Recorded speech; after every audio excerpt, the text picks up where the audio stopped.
welcome to Just a Walk in the Sun, a monthly podcast from the Herefordshire Light Infantry Museum. I'm the Rev Paul Roberts and I'm joined by Colonel Andy Taylor, curator of the museum.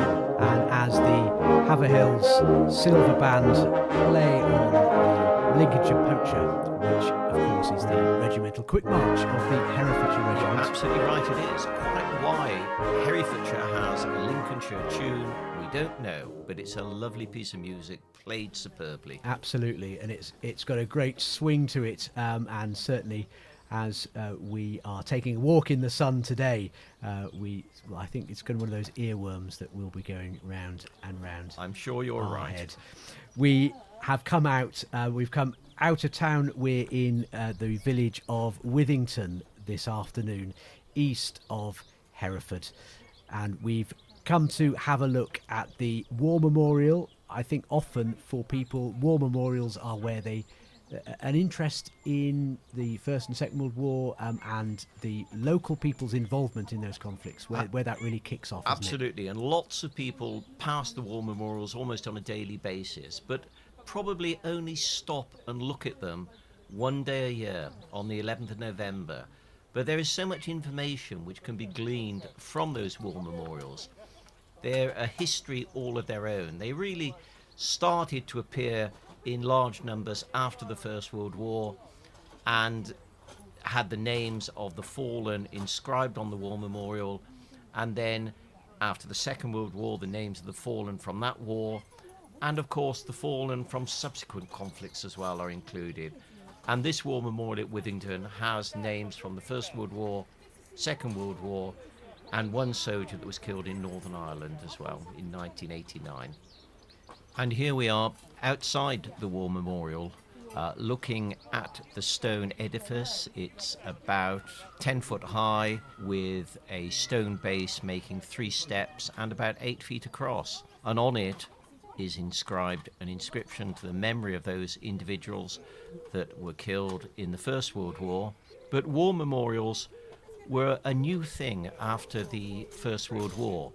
There are a few around from previous wars, but generally they were established in each village after the First World War. There were some what they called blessed villages, which were villages which had no casualties during the First World War and therefore had no war memorial.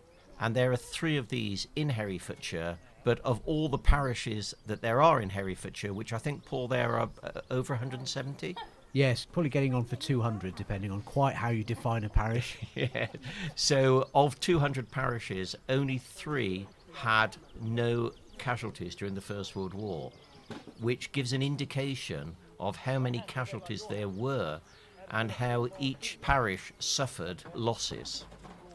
That's right, and I think there's been a growing appreciation of war memorials, particularly with the 100th anniversary of the First World War a few years behind us now. It's quite important that for some time, I think there was certainly those of us who really value and respect war memorials were a little bit worried that we might be looking at a time when such memorials would start to fall into disrepair. It very much depends from village to village and community to community quite how they're cared for. The one here in Withington, the one that we're looking at the moment, received Grade 2 listing in February 2019, which I think at one time it was pretty unheard of. It is, and the war memorials, if they're on public space, are the responsibility of the parish councils. Quite a lot of war memorials are in churchyards, and there is a little bit of a debate about who has responsibility for those.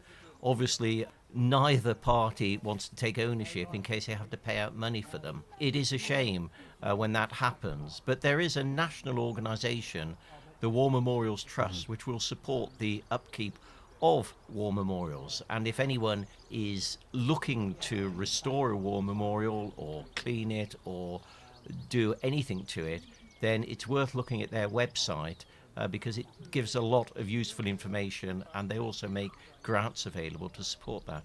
Absolutely, we'll put a link to that in this podcast description.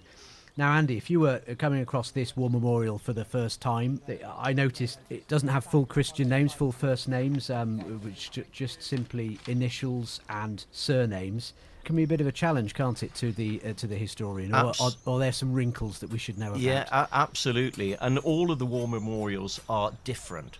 Some have full names, ranks, regimental numbers, units, an immense amount of detail. Others just have the name and an initial, not even the Christian name.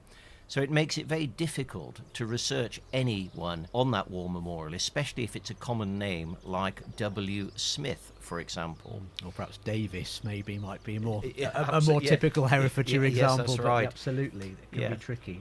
Yes, so it is very difficult to research these individuals. It is perhaps a little easier in a small village like Withington because there are only 19 names on it for the First World War, and lots of these are well-known names. If you walk around the churchyard, you will see lots of these names, and some of the names still exist within the families in the village, and some of them have been recorded in the local newspaper about the circumstances of their death.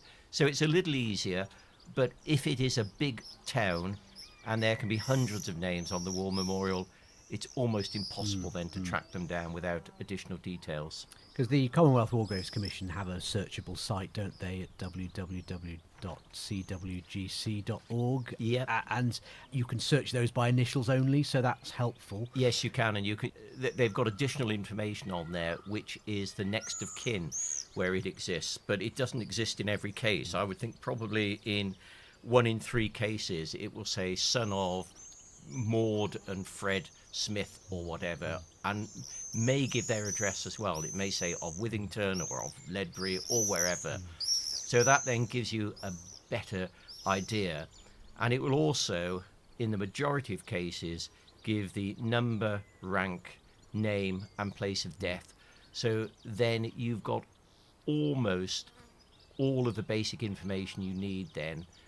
And it's an interesting point, isn't it, with those addresses? They were the next of kin were asked to give that information after the war, and of course sometimes they moved, so that you may have a Withington family that had moved to Lugwardine or Hereford or even further afield, and that might be the address that's given, which doesn't necessarily bear relation to where that person, that casualty, actually grew up and lived. Absolutely right. And also because we're a very rural community, families moved. Many of the farm labourers moved every 12 months to take up a new post, and they moved with their tied cottage.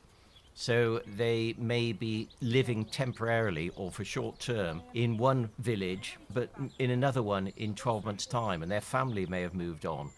They may have married into another local family, which is also on this circuit. And there are cases of individuals being commemorated on more than one war memorial. I know of one individual in Herefordshire who is on at least 3 war memorials. Quite why, no idea. But I suspect it's because the family was moving around and he was married, and his in-laws also claimed him for their village war memorial.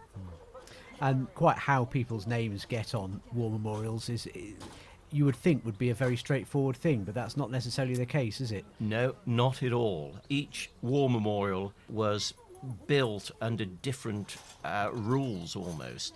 Some were by public subscription. In some cases, the local squire paid for the war memorial to be built. In other cases, individuals had to pay or contribute to have their next of kin's name put on the war memorial. So it's quite confusing exactly what the basis was and whether names would be included. If the local squire was paying, normally his next of kin's names were first on the list, whether they were alphabetically correct or correct in rank or whatever, but because he paid, they went first. And there were other families who had only received notice that their son was missing, presumed killed in action, and they refused to have their son's name put on the war memorial because if they did, they were admitting that he had been killed and was not just missing. So although war memorials are a good starting place for village casualties, they are not always 100% accurate. No. And I think it's particularly poignant that this war memorial does have a person remembered on it who served after the Second World War, Steve Wilson, who was served with 3 para and was killed in Northern Ireland in November 1918. 1989, a reminder that people continue to lay down their lives, they continue to serve, and it's not, 1989 isn't a very long time ago, No, is it? it's not. I think I'm right in saying that there have only been 3 years since the end of the Second World War when a British serviceman has not been killed in action. So there has been almost continuous engagement in operations since the Second World War finished. And it's sometimes overlooked. I think people remember the big conflicts, Korea, Iraq, Afghanistan, but forget many of the other smaller operations. It's always good to look at a variety of sources, isn't it? Even on the ground. I mean, perhaps we could have a wander down now to the churchyard, have a little look round, see if there's anything. Well, I about think that's that? a good idea. But just one other point I'd like to make while we're at the War Memorial is that if you look at the names and do a little bit of an analysis with them, there are 19 names from the First World War, 15 Army, 3 Royal Navy, 1 RAF.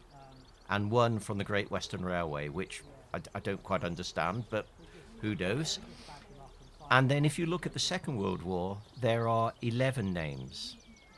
And 3 from the RAF, 1 WAF, 6 Army, and 1 Royal Navy. So already the names and the analysis is showing the difference between the two wars. The first difference to notice is that in the Second World War, there is a female included in uniform. The second point is that the ratio of Army to RAF in the First World War is 15-1. In the Second World War, it is 6-3. So the ratio there is 2-1. It just shows how the RAF had grown from the First World War to the Second World War. And before we go on, just one other point. You can see that I'm quite fascinated by war memorials. I'm going to struggle to drag you away from this memorial, I can tell, Andy. Yeah, but if you look at the location of the deaths of all the individuals, for the First World War, they are all on the Western Front except one.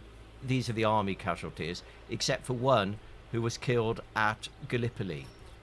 In the Second World War, there is 1 buried in South Africa, there are 3 buried in North Africa, there is 1 buried in India, and then there are only 4, I think it is, who are buried in Northwest Europe. So it just illustrates that it was a global war, far in a far greater way than the First World War. So can we go and have a look in the churchyard now? Okay, we'll go on now. So we're into the churchyard now of St Peter's Church in Withington. A lovely church, I think, but believed dating from the parts of it dating back to the 13th century, and sort of occupying a position on a hillside. When we look out towards the east, we can see out over rolling fields towards West Hyde.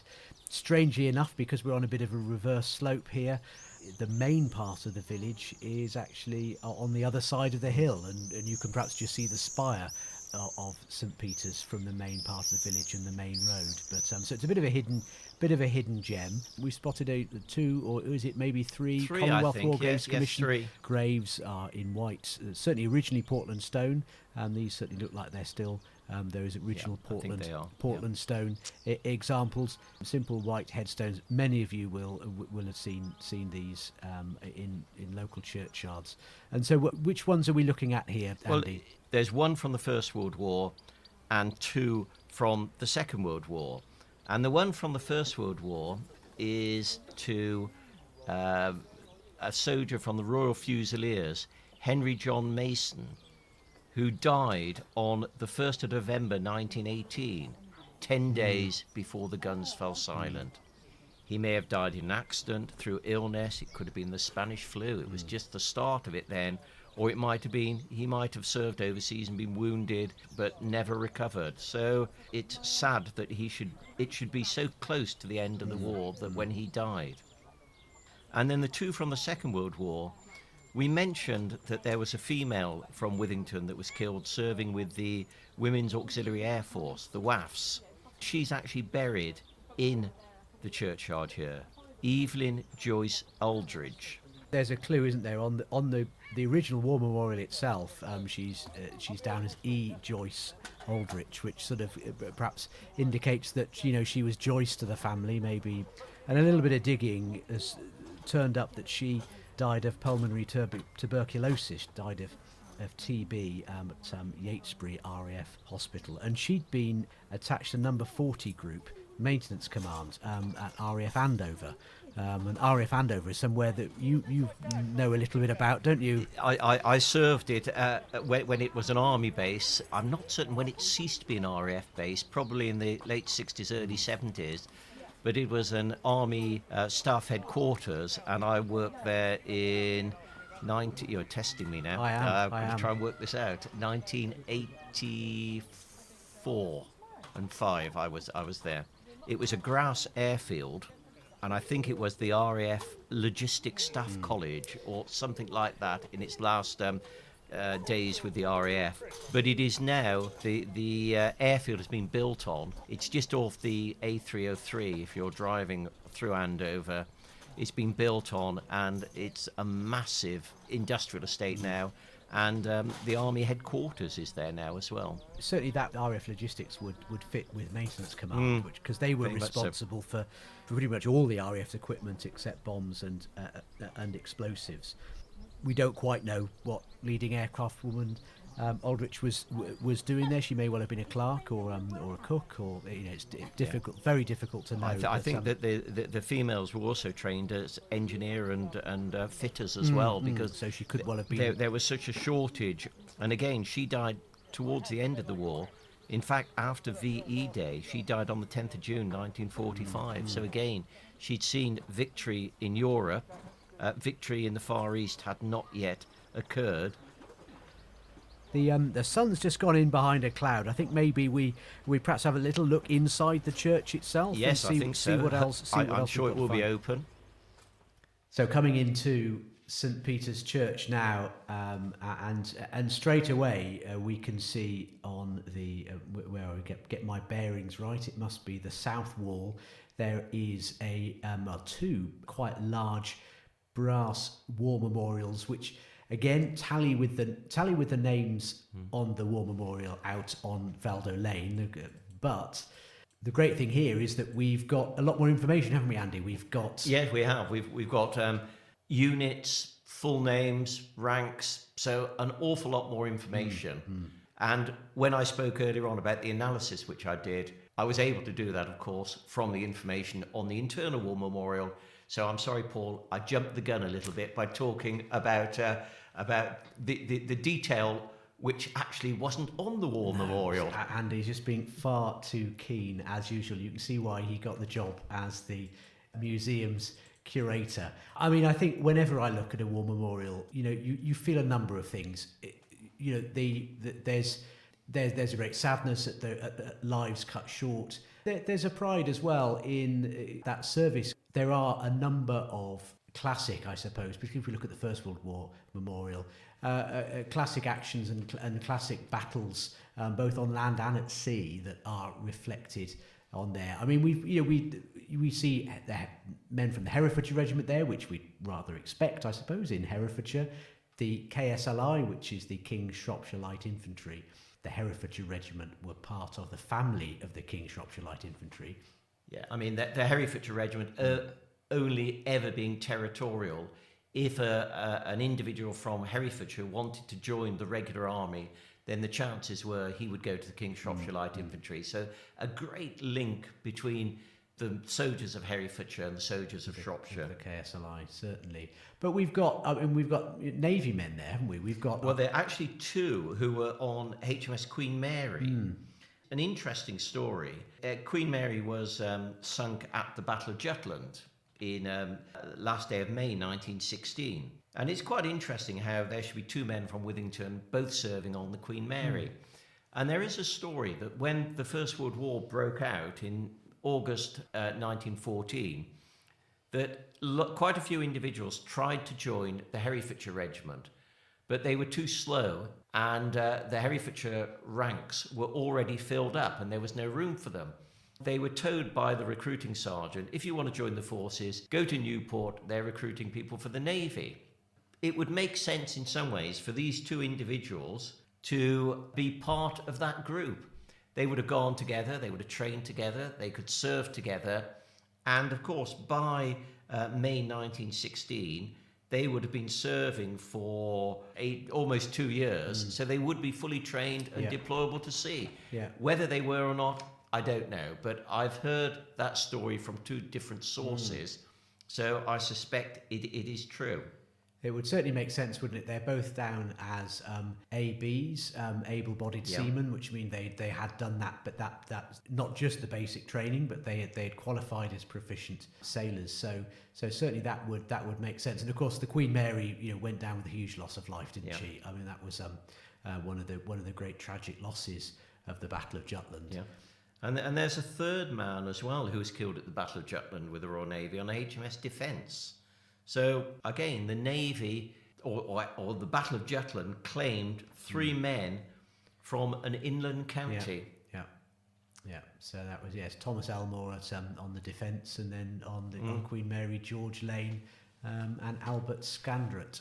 There's the sort of mix you'd expect there. There's what have we got? A couple of officers, 3 officers. Yep. Well, one is down as Cadet OTC. This is William Ernest Moven. There is a memorial in the church on the other side to Moven's father, who was the schoolmaster here at Withington. But perhaps unsurprising, perhaps that his son was being trained to be an officer, but. I would suspect that he was at a public school, and most of the public schools had officer training corps, which were cadet corps which fed the regular army in many ways. Many individuals went from the officer training corps into the army as officers. There are 2, well, we know them to be brothers, the Yeoman brothers. There's Hayward Yeomans and Walter Yeomans. And there are 2 brothers that had both been to Hereford Cathedral School. They both enlisted in the Herefordshire Regiment. One was transferred to the King's Shropshire Light Infantry. The other went to the Machine Gun Corps. And unfortunately, they were both killed. One in 1970, or in fact, both of them in 1917. One in April, one in October, both on the Western Front. It illustrates that there were families who suffered double, treble fatalities, and that's mirrored on the Second World War memorial as well, which I suppose because there are fewer casualties generally from the Second World War, and there are certainly fewer casualties commemorated here in Withington, you would having family connections, having brothers killed is a little bit more unusual. Here we have 2 the Taylor Lowen brothers. The 1939 register, which is available on Ancestry and Find My Past, which is really useful, isn't it, for Second World War casualties. Obviously, I believe the 1931 census was destroyed and wouldn't during the Blitz, and wouldn't be available at the moment anyway. So the 1939 register gives that snapshot of the country, on the brink of war in September 1939, and that shows that the family there living at Whitestone. There's got to be a bit of a story here, because their father, William Taylor Lowen, is down as his occupation is a writer of literature. But, interesting. Indeed, but I've not been able to find any books. But again, you get these things and this is why this sort of research is fascinating, because you've got this collection of people on one memorial, but their stories head out in all sorts of different directions. Absolutely. So, I mean, these brothers are also commemorated at Poundstock in Cornwall. No idea why at the moment. Maybe somebody listening can write in and let us know. But certainly of those 2 Taylor Lowens, Joseph William, he was in the Royal Artillery, part of the 20th Indian Infantry Division, and was killed around Imphal in 1944, trying to stem that Japanese advance towards British India along the Imphal-Kohima road. And his brother was killed a couple of months later in August, but in France, serving with the the 1st 6th South Staffordshire Regiment just after the D-Day landings then in that very heavy fighting to the west and southwest of Caen. So again, two brothers there who clearly fighting very different theatres of war, who were sadly both killed at about the same time. It's quite interesting. If you look at the brass memorial plaque for the Second World War, it reads, "Thy brother shall rise again." So very poignant. And above the brass plaque is the standard of the Royal British Legion, which has been laid up, which was the Bartestree and District branch, which was laid up in 2011 when they acquired a new standard. But of course, last year, 2021, was the centenary of the Royal British Legion. Over the years, has done so much for the welfare of old soldiers, sailors and airmen and their families. So again, I think it's very fitting that their names should lie underneath the standard of the National Old Comrades Association, for want of a better expression. Anyway, Paul, we've had a good walk around the cemetery, the church and the war memorial. And when I was doing some research on Withington, I actually found the records of an individual who lived at Cross Keys and served with the Herefordshire Regiment. So if you don't mind, should we walk down the road to the Cross Keys? Hopefully it will be open, and we can sample one of their foaming Yes, indeed, absolutely. pints. Yes, let's hence away.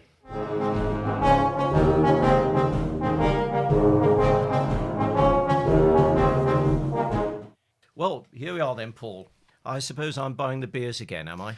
Well, I think yes, I think so. That'd be great. Anyway, you're only saying that because you know I've already bought them. So cheers. Absolutely, cheers. But it's lovely to be able to sit here in the sunshine now and think about what we've done, some of those individuals that we've spoken about, and how they may have sat here as well, enjoying a quiet pint. I'm very pleased that the museum continues to remember all of these individuals, and hopefully through this podcast we can remember them as well. That's absolutely, and I think it's keeping those stories alive, discovering new stories.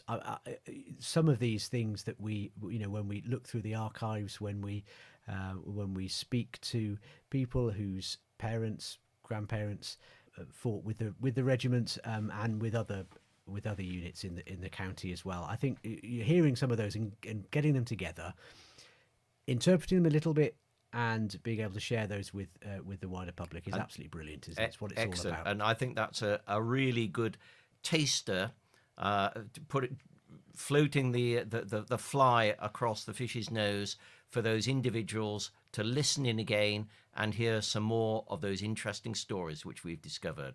So I hope you've enjoyed this podcast, and don't forget to look at the website, and we'll hope to see you, if that's the right expression, again next time. Absolutely. Do join us next time we take just a walk in the sun. If you've enjoyed this podcast, don't forget to subscribe through your podcast provider.